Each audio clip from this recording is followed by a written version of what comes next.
Hello friends, आज हम एक छोटी सी चैट करेंगे रोशन नकवी के साथ। Roshan Naqvi is a star of Tripti Agrawal classes, जिसने 2019 में पहला ड्रॉप लेके उसका सिलेक्शन हुआ और अभी वो एबीवी जीएनसी विदिशा से अपनी एमबीबीएस की तैयारी कर रहे हैं। Roshan has always been a very good student, a very disciplined और एक बहुत ही रिस्पेक्टफुल बॉय है। वो बहुत ही अच्छे से उसने इस दौरान हमारे साथ 3 साल जुड़े रहे। रोशन 11th से थे हमारे पास। मैम 3 years मैम 2016 17 नहीं 17 18 हाँ पूरा 3 साल। तो आज अपन रोशन से बातें करेंगे, रोशन से पूछेंगे कि कैसी उसकी ये जर्नी रही और उसके क्या एक्सपीरियंसेस हैं। वेलकम रोशन, कैसे हो?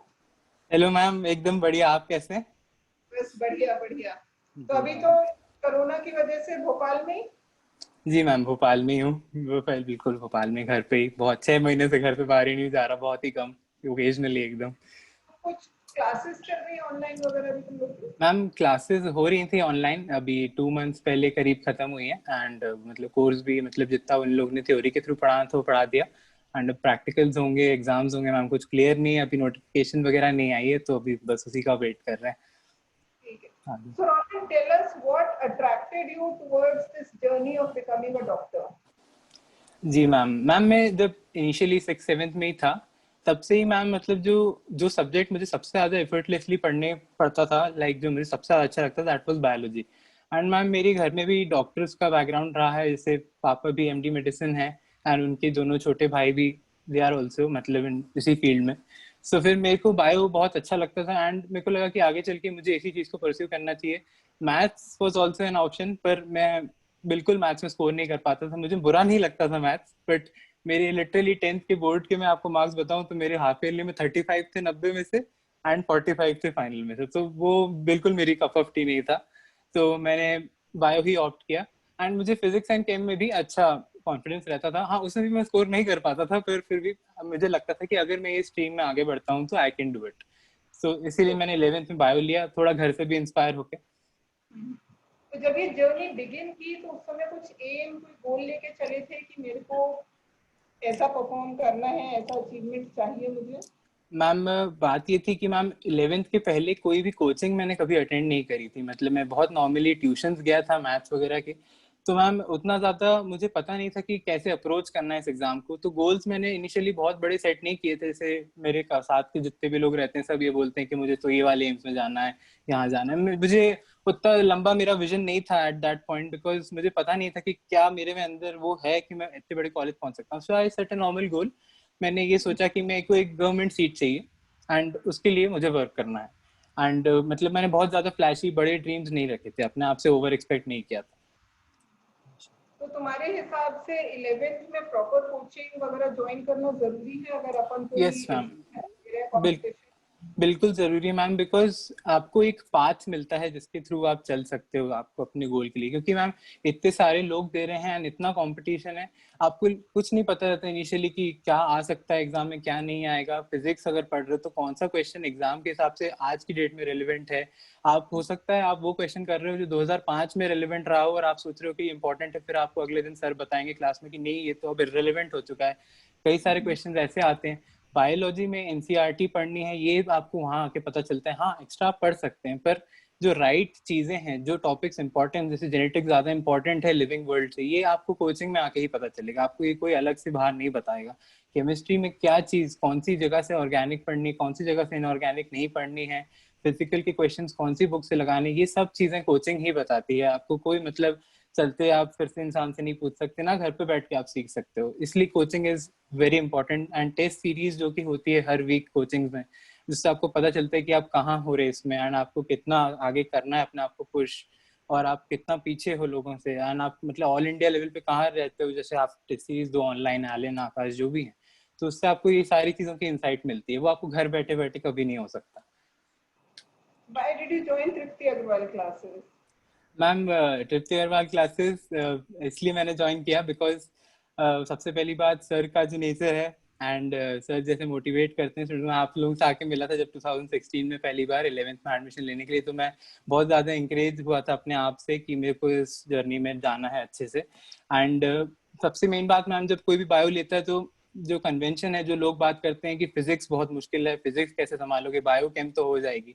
तो उस वजह से भी मैम फिजिक्स सर से अच्छी कौन ही जानता है मेरे मतलब, तो उसलिए भी मैंने बहुत ज्यादा फेवर किया अपने दिमाग में टीएससी को। And ma'am eventually ma'am physics मेरे को बहुत ज्यादा पसंद आया। कभी मतलब लिटरली 2 साल में ऐसा हुआ होगा कि मेरे नंबर बहुत कम आए हो, पर ऐसा कभी नहीं हुआ कि मैं फिजिक्स से डरा कि एक भी मिनट के लिए कि यार ये तो मेरे से बन नहीं रहा, बिकॉज मेरे को हमेशा सक्सेस मिलती थी। आज अगर मेरे से 10 सवाल बन रहे हैं तो हमें से अगले दिन मेरे से 15 बनते थे। एंड उस वजह से मैंने केमिस्ट्री को इग्नोर किया थोड़ा सा, वो मेरी गलती है। बट ये पूरा रीजन था टैक में आने का। यहाँ आके काफी एक होमली फीलिंग आती थी मुझे throughout 11th 12th and drop year. So बहुत अच्छा एक्सपीरियंस रहा। मुझे अपने इस जर्नी के बारे में बताओ, दीज इयर्स ऑफ प्रिपरेशन। उस समय क्या पूरा टाइम पूरे जोश से लगे रहते थे, या तुम्हारे कुछ ऐसे फेज आते थे कि जब अपना मन नहीं कर रहा है पढ़ने का, या अपने को ऐसा लग रहा है कहाँ फंस गए यार, क्यों ले लिया ये, उस सब के जी बारे में? मैम, ऐसे ऐसे तो बहुत फेज आते थे जब मन नहीं लगता था मैम। मेजरली 11th 12th में तो यही फेज चलते थे जब मन नहीं लगता था। एंड पढ़ाई मैम कम ही होती थी क्योंकि मैम बिल्कुल मेहनत करने की आदत नहीं थी। प्रायर टू 11th कोई कोचिंग ज्वाइन नहीं करी थी। 10th में भी ऐसे ही फाइनल मंथ में बोर्ड दिए थे, एंड वो एकदम मेरे को एक्सपीरियंस नहीं था कि कैसे आगे बढ़ना है। सो मेजरली ये रहता था, फोन पे बहुत टाइम वेस्ट किया, फालतू हरकतों में बहुत टाइम वेस्ट किया मतलब। और मतलब पढ़ाई बहुत कम देर करी, पर डिमोटिवेशन उतना ज्यादा नहीं होता था क्योंकि मैं थोड़ा सा अपने आप को वैसे टेम्परमेंट में रखता हूँ कि नहीं पढ़ना है पर टेंशन मत लो, because everything will be fine आगे चल के। सो उतना नहीं। और सर की क्लास में आके बहुत मोटिवेट होता था मैं। एंड मतलब जरा भी लगता था कि यार अब कुछ नहीं हो पा रहा है, ऑर्गेनिक नहीं बन रही, ये नहीं हो रहा, तो सर आके बोलते थे कि नहीं आज जो हो, अगर ये कल से बेहतर हो तो सब ठीक है। तो सर की बात से सब ठीक हो जाता था, फिर घर जाके मन लगता था पढ़ाई में अच्छे से। बिल्कुल इसमें कोई इशू नहीं आता था। अपने को ऐसा क्या हुआ, जैसे ट्वेल्थ के बाद तुमने दिया, तो क्या ऐसा था कि हम ट्वेल्थ पे ज्यादा फोकस कर रहे थे, यहाँ पे तुम ध्यान दिया? व्हाट वाज द रीजन कि हम नहीं निकाल पाए, और क्यों अपन ने फिर ड्रॉप लेने का सोचा? जी मैम 11th 12th में मैम पहली बात, जैसे मैं 11th के जब एंड में आया तब जाके मुझे अपनी प्रिपरेशन को लेके थोड़ा सा चीजें समझ आने लगी कि मेरे को आगे कैसे अप्रोच करना है और अभी तक मैंने क्या किया। मैम उस मेंटालिटी से मैं 12th में गया, बट 12th में मैम मैंने शुरू के 6 महीने कॉन्सेंट्रेट ज्यादा नहीं किया, मैंने मस्ती बहुत करी विद फ्रेंड्स जो मेरे साथ ही पढ़ते थे। एंड हम लोग बिल्कुल पढ़ाई में इन्वॉल्व नहीं थे ज्यादा, हम लोग बहुत मस्ती करते थे, टाइम पास ज्यादा करते थे, बातचीत करते थे, घूमते रहते थे। I wasted a lot of time over there. And उसके बाद इसलिए मैं वो पूरे कर्व से बहुत पीछे जा चुका था। मतलब मेरे को ये रियलाइजेशन मिड 12th में ही हो गया था कि मेरा पहली बार में सिलेक्शन नहीं होने वाला है। एंड मेरी प्रिपरेशन या मार्क्स भी इस चीज को बिल्कुल साथ में वो कर रहे थे, इंडिकेट कि नहीं हो पाएगा। But then too I pushed myself, and मैंने 439 स्कोर किया था पहले अटेम्प्ट में अपने। एंड वो भी सिर्फ इसलिए किया था बिकॉज मेरे को एक थोड़ा सा डर आ गया था अपने अंदर कि मैं अगर अभी पुश नहीं करूंगा तो फिर मैं आगे चल के अगर ड्रॉप लेने का भी सोचता हूँ तो भी मेरे से कुछ नहीं हो पाएगा। मैम वो जो कर्व के पीछे में गया और जो मैंने इतनी मस्ती करी उस वजह से मैम मैं पहली बार में नहीं निकाल पाया था, ड्यू टू विच मेरी केमिस्ट्री का लेवल बहुत ज्यादा सिग्निफिकेंटली पीछे जा चुका था as compared to other people. And physics मुझे बहुत पसंद आता था, बायो में पढ़ लेता था, but chemistry was a very weak point of mind. So इसलिए मैम पहली बार में नहीं सिलेक्ट हो पाए। एंड वो एक्चुअली इस स्टेज में था कि मैम एंड में जब एफर्ट भी लगा रहे थे तो भी वो सक्सेस उसमें नहीं आ रही थी, मतलब कि मैं उस लेवल उस सब्जेक्ट को उस लेवल पे ले आऊं कि पेपर में आके मेरे एक रीजनेबल स्कोर आ जाए and I can get through. तो इसलिए मैम पहली बार में नहीं हुआ। एंड ये जो पूरी चीजें हुई कि क्यों नहीं निकला मैम, वो मैं पूरा अवेयर था कि मेरी मेरी मेहनत में कमी है और कुछ नहीं है। इसलिए मैम जैसे ही मैं नीट का पेपर दे के आया 2018 में, टू इयर्स बैक, तो मैंने कैलकुलेट किया एलन के आंसर की से, and it was showing 439 440 something. So मैंने लिटरली वो पेन जैसे ही टिक करके नंबर छोड़े थे उतने में मैंने ये बोल दिया था कि मेरे को ड्रॉप लेना है, बिकॉज आई न्यू कि मैं अपने आप से ट्रू नहीं था एंड मैंने अच्छे से प्रिपेयर नहीं किया है। और मेरे को उस दिन जरूर उस समय मैंने बहुत पढ़ाई करी थी क्योंकि लास्ट में डर के मारे पढ़ाई होती है, कुछ मन से पढ़ाई तो होती नहीं है, बायो पढ़ रहे हैं कर रहे हैं वो कर रहे हैं। तो उस समय मैंने डिसाइड किया कि नहीं, एक अटेम्प्ट अगर मैं और लेता हूँ तो I can surely get into a government college कितना अच्छा मिल सकता है वो नहीं पता, पर गवर्नमेंट में हो सकता है, क्योंकि उस साल हमारे मतलब मैं करीब 50-60 मार्क्स से रह गया था, 490-495 पे कॉलेज मिला था एमपी में उस साल। तो मेरे को पता था कि मैं बहुत दूर नहीं हूँ, मैं कर सकता हूँ, इसलिए आई टुक अ ड्रॉप।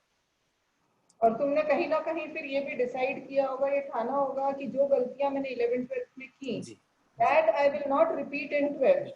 बिल्कुल तो नहीं, अब बिल्कुल। क्या जो भी तुमने ये किया उसको रखते हुए, रिलेटिव रखते हुए, थोड़ा सा ये बताओ बच्चों को कि what is it that they should focus on more in 11th and 12th, की पहली बार में ही अपन अपनी मंजिल हासिल कर लें और हमें ड्रॉप ना लेना पड़े।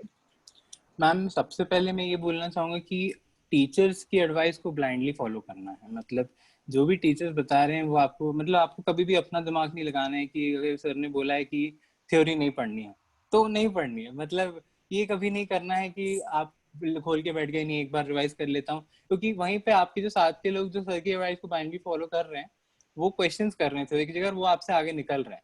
एंड मैम दूसरी बात ये रहती है कि बहुत ज्यादा टाइम वेस्ट आप मतलब दोस्तों के साथ कर देते हो, वो बिल्कुल नहीं करना है, क्योंकि उस टाइम पे समझ उतना नहीं आता कि क्या सही कर रहे हो क्या गलत कर रहे हो। तो मैम वहाँ पे बहुत टाइम वेस्ट लोग करते हैं, मैंने भी किया था, एंड वो गलत होता है। That is not the right way. Isolate होके बिल्कुल अपनी पढ़ाई पे फोकस करना ही है तरीका, क्योंकि ma'am this exam is more about coverage than IQ nowadays I feel.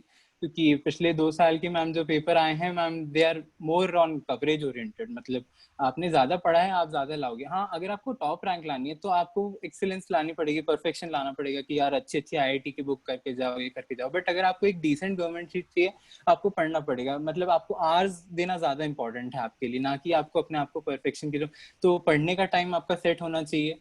मतलब आपके लिटरली, मतलब मैं मेरे से कभी इतनी पढ़ाई हो नहीं पाई, मैंने बहुत कोशिश करी। सर 8 आवर्स 12 आवर्स बोलते हैं, एंड मतलब ये आपको करना ही चाहिए। उससे मतलब आप सेफ रहेंगे, आपको कभी पैनिक नहीं होगा, क्योंकि आपको पता है कि आप एफर्ट लगा रहे हो। एंड आप अगर इतना एफर्ट लगाते हो तो वो आप भले एक टेस्ट में नहीं, 2 टेस्ट में नहीं, 3 टेस्ट में नहीं, चौथे टेस्ट में आपको उसके मार्क्स भी दिखेंगे, that will keep you going.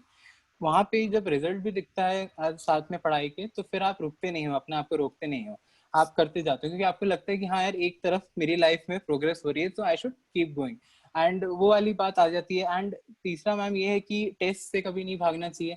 कई लोग ऐसा होता है कि टेस्ट देने नहीं आते हैं टेस्ट के दिन, और फिर बाद में पूछो भाई क्यों नहीं आया था, भाई पढ़ रहा था मैं तो, ऐसे कई लोग कहते हैं। अब that does not make sense to me that much, क्योंकि अपना वो टेस्ट से भले ही आप अगर 40 सवाल करोगे फिजिक्स में, तो आप मतलब कम से कम 10 तो सीखोगे ना, घर जाके सोल्यूशन तो छपते ही हैं। जैसे ही आप पेपर खत्म करते हो आपके पास सोल्यूशन की लिस्ट होती है, सब होता है। ऐसा तो है नहीं कि कहीं कुछ आपको वो नहीं दिया जाएगा उसका। तो पेपर्स नहीं स्किप करने चाहिए। उसके बाद अगर आप स्कूल जा रहे हैं तो स्कूल से वापस, मैं डमी स्कूल में था थ्रू आउट 11th 12th, है ना। एंड स्कूल जा रहे हैं तो उसके साथ टाइम मैनेज करना इज अ बिट टफ, क्योंकि आप मतलब स्कूल से आते हो उसके बाद आपको घर थोड़ी देर आके फिर कोचिंग आना पड़ता है। तो फिर आप रात को थोड़ा टाइम निकालिए, एंड जो कोचिंग के आवर्स हैं उसमें आप अपना एकदम 110% दीजिए, बिकॉज आपको कई सारी चीजें स्कूल के साथ ऐसी होंगी जो रिवाइज करने का बहुत प्लेंटी में टाइम नहीं मिल पाएगा एज कम्पेयर टू जो कि एक डमी स्कूल के बच्चे को मिल पाएगा। एंड उसके बाद मैम यही है, एंड हमेशा मैम टीचर्स को फॉलो करते रहना। एंड बस बायो में NCERT ज्यादा पढ़नी है, एंड वो कम पढ़ना है थोड़ा सा मॉड्यूल, एंड वो भी मतलब फॉर नॉलेज से आप कर सकते हैं, पर वो एंड में आता नहीं है पेपर में, तो फिर वहां पे जाके आप कंफ्यूज होते हैं क्या NCERT में था क्या नहीं, and that is also very important. तो ये अच्छी बातें तुमने बताई हैं कि अपने को फोकस रहना है, एग्जाम के हिसाब से पढ़ाई करनी है, बायो में एनसीईआरटी पे ध्यान देना है। जी ये बिल्कुल मैम। बताओ रोशन कि अगर बाय चांस तुमको ऐसा मौका मिल जाता कि तुम्हें टाइम में वापस जाने को मिल जाता, तो क्या चेंज करते तुम अपने अंदर? ये जर्नी दोबारा तुम्हें मिल जाती वापस, रिवाइंड हो जाता किसी तरह टाइम, तो क्या मैम चेंज लाते? मैं केमिस्ट्री ज्यादा पढ़ता, मैं ज्यादा केमिस्ट्री ज्यादा पढ़ता। मैं एक्चुअली फिजिक्स से इतना ज्यादा वो हो गया था एक पॉइंट पे कि मेरे को ये क्वेश्चन भी बनना चाहिए। मेरे को बहुत इंटरेस्ट आ गया था फिजिक्स में, मैंने 4-5 गाइड्स खरीद ली थी। मेरे को बहुत अच्छा लगता था फिजिक्स सॉल्व करना क्वेश्चंस। हाँ एंड में मेरे मार्क्स उतने कुछ खास नहीं आए, पर that was a good part. तो मैं उस चक्कर में केमिस्ट्री को नेग्लेक्ट करता था। जब सर बोलते थे क्लास में कि देखो फ्रिक्शन पढ़ेंगे आज, friction is a very tough topic, इसका आपको क्वेश्चन नहीं बनने वाला है, एंड जब मेरे को घर जाके उसका क्वेश्चन बन जाता था तो मैं अपने आप में एक बहुत बड़ा अचीवमेंट मानता था कि देखो भाई मैंने कर दिया। एंड सो मैं उसी फ्लो के साथ चलता गया, and I just neglected chemistry, पूरा बाहर फेंक दिया उसको। सो आई वुड डू दैट कि मैं अगर वापस गया तो मैं एक बैलेंस बनाने की कोशिश करूंगा।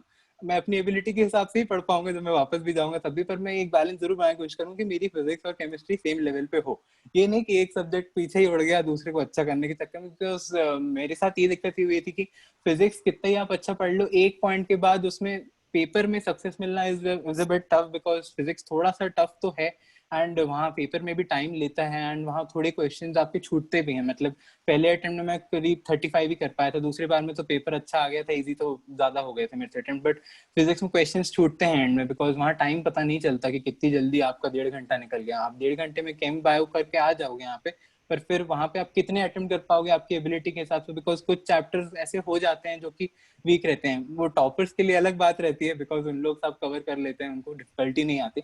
बट जैसे कि अगर 30 चैप्टर है फिजिक्स के, तो कई लोग ऐसे होते हैं इनको रे ऑप्टिक्स को कितनी पढ़ लें, वो एक पॉइंट के बाद उसका सवाल उनको नहीं बनता। नॉर्मल लेंस वेंस का बना लेंगे छोटा सवाल है ना, मैग्निफिकेशन निकालना, बट जो बड़े सवाल आएंगे तो वो हो सकता है वो फंबल कर जाए, नहीं कर पाए। मेरे साथ भी ऐसे 2-3 चैप्टर थे, तो फिर एक पॉइंट के बाद मतलब सैचुरेशन आ जाता है मार्क्स में, तो वो अगर मैं केमिस्ट्री में बढ़ा लेता तो शायद शायद मैं पहली बार में सिलेक्ट हो जाता। ये मेरा एक सोचना है। मतलब मेन जो लेसन है वो ये है कि हमें सब्जेक्ट्स पे मैम बराबर वेटेज देना है। एक एकदम मैम सब्जेक्ट एकदम इंटरेस्ट आ गया या समझ आ रहा है या आपको टीचर का पढ़ाना अच्छा लग रहा है, तो ये नहीं कि हमने वही सब्जेक्ट पे ज्यादा फोकस कर दिया। बिल्कुल एग्जाम के लिए all subjects are important. Ma'am, वही मैं सारे मतलब पढ़ने आप मतलब अगर भले ही आप मतलब क्या बोलते हैं 1-2 चैप्टर पीछे चल लो क्लास से एंड टेस्ट के हिसाब से, जैसे एलन है अगर संडे को उसमें 4 चैप्टर आ रहे हैं, आप 3 मतलब 4 फिजिक्स में आ रहे हैं 4 केम में आ रहे हैं, आप भले ही 3-3 कर पाए हो दोनों के, that is a better situation rather than doing 4 of physics and doing only 2 of chemistry. क्योंकि मतलब ये एक बहुत इंपॉर्टेंट फैक्टर है, क्योंकि मैम बायो तो सब लोग कर ही लेते हैं मैम, बायो की वजह से ये स्ट्रीम में आते हैं and bio is fairly easy and it is interesting, so सब लोग पढ़ लेते हैं। बट केम एंड फिजिक्स थोड़ा सा मैम अगर क्वेश्चंस के साथ टेंशन नहीं दे अगर कोई, तो फिर मैम वो एक बार छूटता है तो मैम बहुत टाइम लगता है उसको कवर करने में वापस।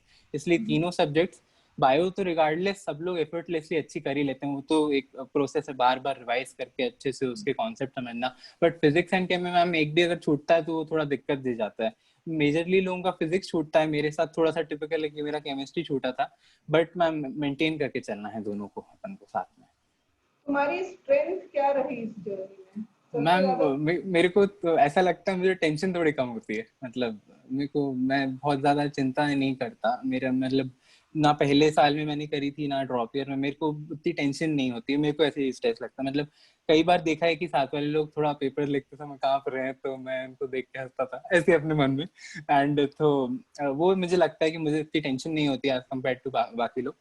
एंड वीकनेस वही है कि मैम बहुत कम कंसंट्रेशन है, मतलब पढ़ाई में मन बहुत ही मुश्किल से लगता है, मतलब जैसे 8 घंटे लेके बैठूंगा तो मुश्किल से 2-3 घंटे पढ़ाई होगी, तो इसलिए डमी स्कूल भी लेना पड़ गया था एंड इसलिए ड्रॉप भी लेना पड़ गया था, बिकॉज टाइम वेस्ट करने की बहुत ज्यादा इंस्टिंक्ट है।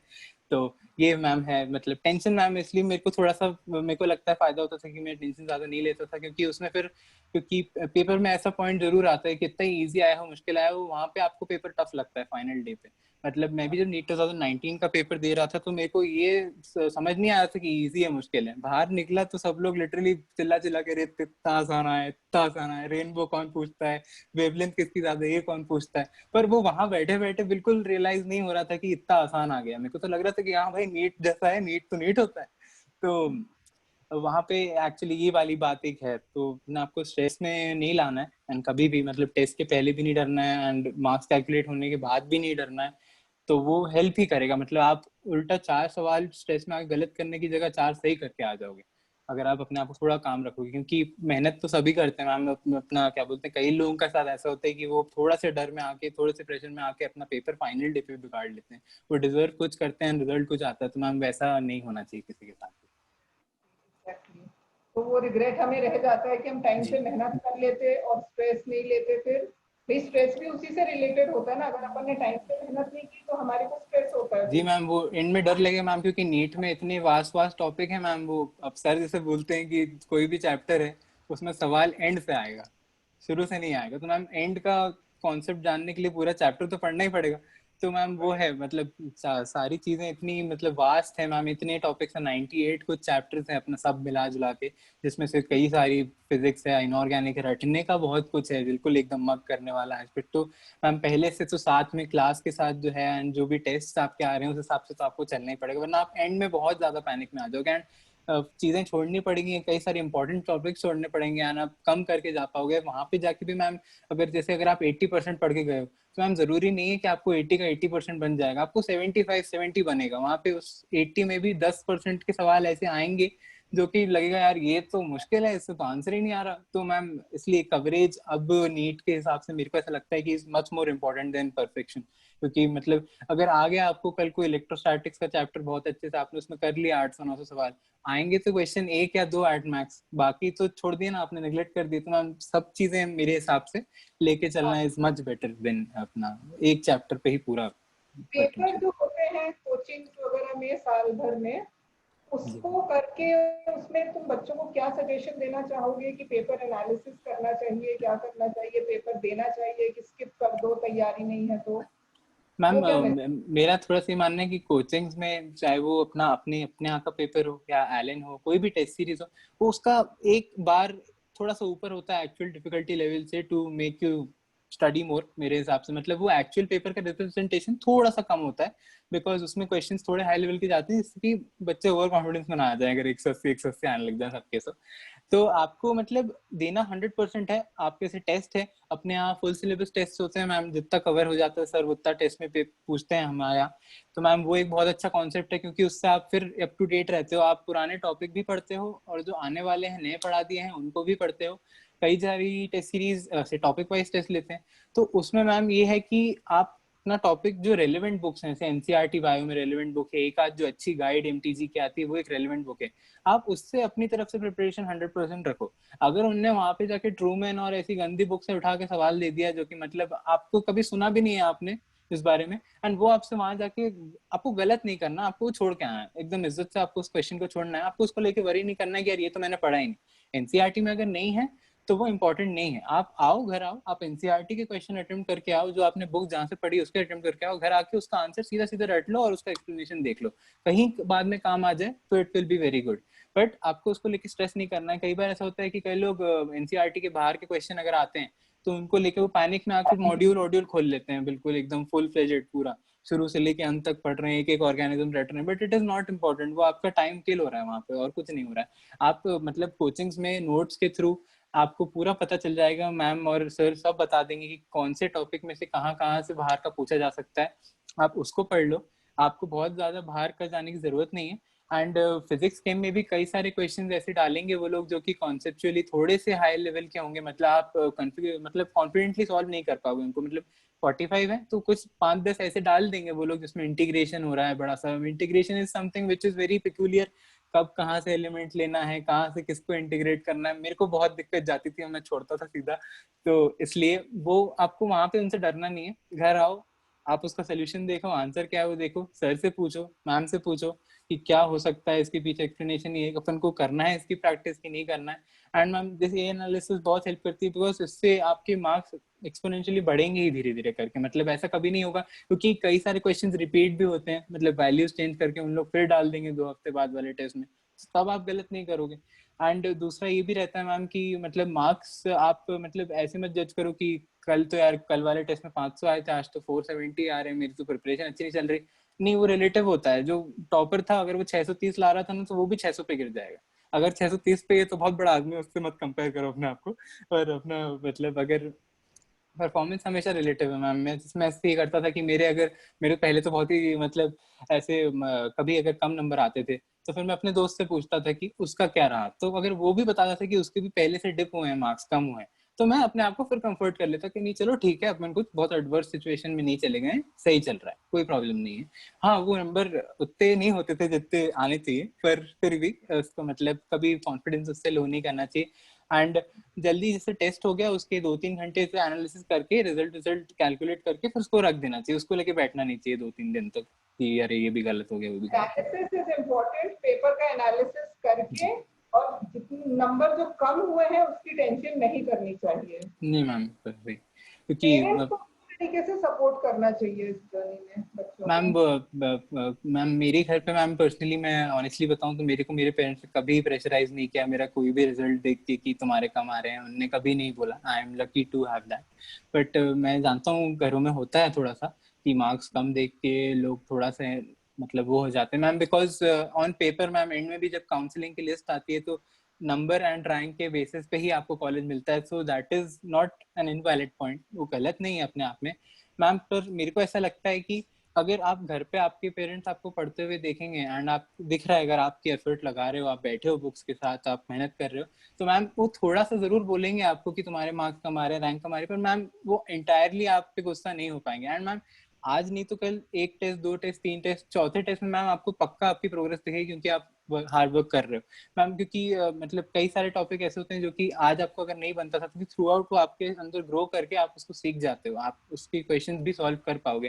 कई सारे चैप्टर ऐसे होते हैं जैसे कि कोऑर्डिनेशन, कंपाउंड, लोगों को नाम लिखने में बहुत दिक्कत होती है, पर वो एंड में जब एग्जाम आता है तो वो उनका सबसे स्ट्रॉन्ग टॉपिक बन जाता है कि वो क्वेश्चन ढूंढते हैं उसका कहाँ से आया। तो मैम वो चीजें तो जो आज नहीं आ रही हैं वो 2-3 हफ्ते तक अगर वर्क करोगे तो 100% आ जाएंगी, उसमें तो कोई डाउट वाली बात ही नहीं है। एंड पेरेंट्स से थोड़ा सा मैम तो मेरे को ऐसा लगता है कि मैं बहुत मस्ती करता था, थोड़ी बहुत डांट खाना भी जरूरी है, थोड़ा थोड़ा रियलाइजेशन होता है कि कितने गड्ढे में घुसे हुए हो, क्योंकि मतलब अगर पेरेंट्स कुछ नहीं बोलेंगे तो भी मैम कोई ग्रोथ नहीं है मेरे हिसाब से। थोड़ा तो बोलना चाहिए, मेरे को थोड़ा कम बोलते थे इसलिए मैं ये बोल रहा हूँ।